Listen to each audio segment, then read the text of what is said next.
History is not just a record of time. It is a story of moments, moments that changed everything, moments where humanity stood at a crossroads and chose a path that shaped the future forever. From war to discovery to tragedy to triumph, these are the 10 most powerful events that changed the world. Event 1. The fall of the Roman Empire. For over 1,000 years, the Roman Empire stood as the greatest power the world had ever known, a vast civilization stretching from the windswept shores of Britain to the deserts of North Africa, from the rugged mountains of Spain to the ancient cities of the Middle East.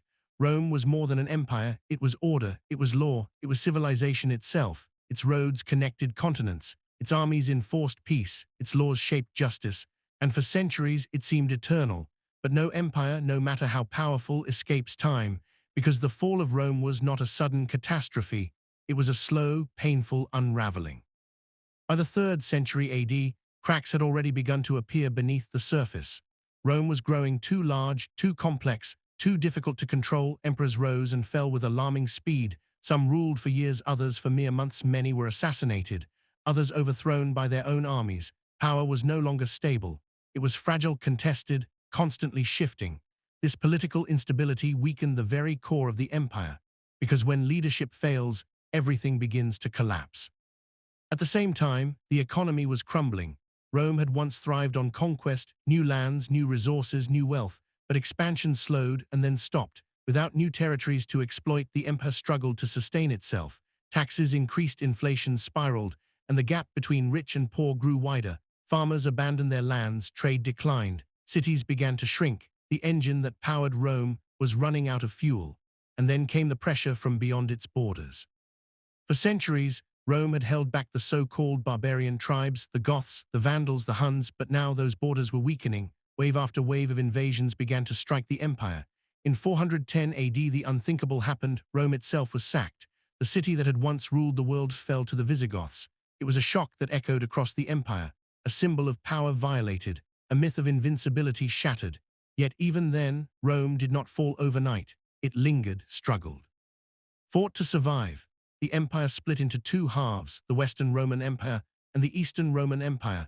The East would endure for centuries more, becoming what we now call the Byzantine Empire. But the West was already dying. Its armies weakened, its leadership fractured, its economy drained, and its enemies closing in. Then, in 476 AD, a Germanic leader named Odoacer marched into Rome. He deposed the last Western Roman emperor, a young ruler named Romulus Augustulus. There was no grand final battle, no single moment of fiery destruction, just a quiet, undeniable end. The Western Roman Empire was gone, and with its fall the world changed forever. The unity Rome had created across Europe had disappeared. In its place came fragmentation. Small kingdoms replaced one vast empire, local rulers replaced centralized authority, trade routes broke down, knowledge was lost, cities declined. This period would later be called the Dark Ages, a time of uncertainty, a time of transition, a time where the light of Rome faded into memory. But even in its fall, Rome never truly disappeared. Its ideas, its laws, its culture would echo through history, shaping nations, inspiring empires, defining civilizations yet to come. Because the fall of Rome was not just an ending, it was a turning point, a moment where one world ended and another began, from unity to division, from power to collapse, from empire to legend. Fall of Rome reminds us of one powerful truth: no empire lasts forever, but its impact can last for eternity. Event 2. The Black Death. In the 14th century, death swept across Europe like a shadow, not a war, not a single battle, but something far more terrifying, an invisible enemy, the Black Death. It arrived silently, carried along the busy trade routes that once connected the world, from the distant east through the bustling markets of Central Asia into the ports of the Mediterranean. And then it spread, relentlessly, unstoppably. The year was 1347. Ships docked at the Sicilian port of Messina, but these were no ordinary ships. Their crews were dying, some already dead, others barely alive, covered in strange, dark swellings. The disease had arrived, and Europe was not ready. The cause was unknown. There were no microscopes, no understanding of bacteria, no concept of infection. People searched for answers, but found only fear. Some believed it was divine punishment, a curse from God. Others blamed poisoned wells or unseen evil forces. But the truth, hidden at the time, was far simpler and far deadlier.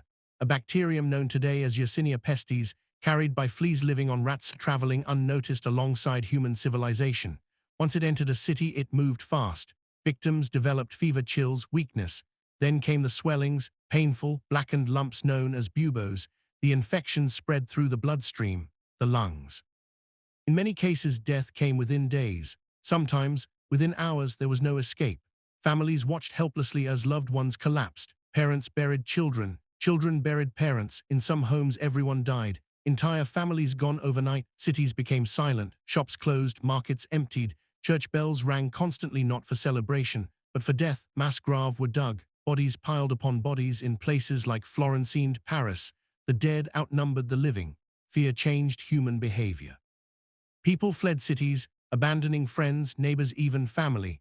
Doctors wore strange masks, filled with herbs and perfumes, desperate attempts to block the bad air they believed caused the disease. These figures would later become known as plague doctors, symbols of a world overwhelmed by death. Across Europe, chaos spread, law and order began to break down. With so many dead, there were not enough workers to harvest crops. Fields were left to rot, food became scarce. Famine followed disease, a double disaster. And the numbers were unimaginable. Between 1347 and 1351, the Black Death killed an estimated 75 million people worldwide, with Europe losing nearly half its population. Think about that. Every second person gone. But the Black Death was more than a tragedy. It was a turning point, because from devastation came transformation. The old world began to change. Before the plague, Europe was dominated by the feudal system. A rigid structure where peasants worked the land and nobles held power. But after the plague, everything shifted. With so many workers, dead labor became scarce. And when something becomes scarce, it becomes valuable. Surviving workers could now demand higher wages, better conditions, more freedom. Landowners, desperate for labor, had no choice but to agree. The balance of power was changing. Peasants were no longer powerless. They began to move, to negotiate, to resist. In some regions, this led to uprisings, revolts against the old system, the beginning of the end for feudalism. At the same time, people began to question everything: religion, authority, tradition. Why had God allowed such suffering? Why had the church failed to protect them? These questions would echo for generations, eventually contributing to movements like the Renaissance and later the Reformation. The Black Death reshaped Europe. It reduced populations, but increased opportunity. It destroyed lives, but opened new paths. It ended an era and helped create a new one. From the shadows of death, a new society began to rise, one that would move slowly toward the modern world. Event 3, Columbus discovers the Americas in 1492. A daring idea set sail across an ocean that many feared and few understood. A man named Christopher Columbus believed he could reach Asia not by traveling east, but by sailing west. It was a bold claim. Some called it visionary, others called it madness, but Columbus was determined. The world before the voyage. To understand the significance of this journey, we must first step into the world of the late 15th century. Europe was hungry for spices, for silk, for gold, and for power. Trade routes to Asia, especially through the Middle East, were long, dangerous, and expensive. Powerful empires controlled access to these goods, making them scarce and costly in Europe. Among these empires was the mighty Ottoman Empire, which dominated key trade routes between Europe and Asia. European nations needed a new path, and so began what history would later call the Age of Exploration. A man with a vision, Columbus, born in Genoa, was not the first to imagine a western route to Asia, but he was the one who refused to let the idea die. He spent years seeking support. He approached kings and queens across Europe, Portugal, England, Spain, only to be rejected again and again. Many believed the journey was too long, too dangerous, or simply impossible. But Columbus persisted. Finally, his proposal reached the Spanish monarchy. King Ferdinand and Queen Isabella. Ferdinand II of Aragon and Isabella I of Castile were fresh from victory in the Reconquista, a campaign that unified Spain under Christian rule. They were eager to expand their influence, to spread Christianity, and to gain wealth. After careful consideration, they said yes. On August 3, 1492, Columbus set sail from Spain. With him were 3 ships, the Nina, the Pinta, and the Santa Maria, and a crew of about 90 men. They sailed into the unknown, across the vast Atlantic Ocean with no clear map, no certainty, and no guarantee of return. Fear in the open sea. Days turned into weeks, weeks into months. The ocean stretched endlessly in every direction.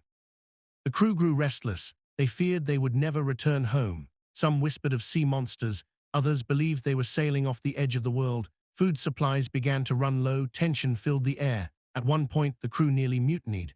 They demanded Columbus turn back, but Columbus refused. He pushed forward, driven by belief, ambition, and perhaps obsession. Then, on October 12, 1492, everything changed. A lookout spotted land. After weeks of uncertainty, hope became reality. Columbus and his crew had reached an island in the Bahamas. He believed he had arrived in Asia. He had not. He had discovered a new world unknown to Europeans. But this land was not empty. It was already home to millions of people, indigenous communities with rich cultures, traditions, and histories. Among them were the Taino people. Columbus encountered them with curiosity, but also with a mindset shaped by conquest. At first, there was exchange, gifts, language. Curiosity on both sides. But beneath that surface, something darker was beginning. What followed was not just discovery, but domination. Columbus claimed the land for Spain. He saw the people not as equals but as subjects. Soon violence began. Indigenous people were enslaved, forced to work and subjected to harsh conditions.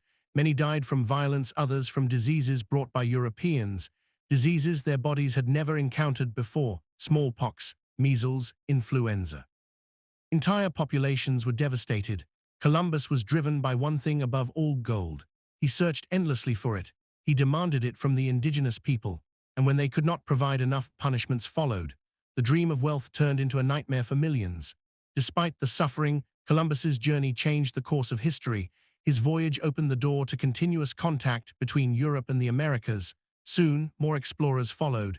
Ships crossed the Atlantic again and again. Empires expanded, colonies were established. The world was no longer divided, it was connected. This connection sparked something historians now call the Columbian Exchange, a massive transfer of plants, animals, culture, technology, and disease. From the Americas came crops like maize, potatoes, tomatoes, cocoa, foods that would reshape diets across Europe, Africa, and Asia. From Europe came horses, cattle, wheat, and devastating diseases. This exchange transformed ecosystems, economies, and human life across continents. But this new world system came at a terrible cost. As colonies grew, so did the demand for labor. This demand led to the rise of the transatlantic slave trade. Millions of Africans were forcibly taken from their homes, transported across the ocean, and enslaved in the Americas. Families were torn apart, lives were shattered, a legacy of suffering that would echo through centuries.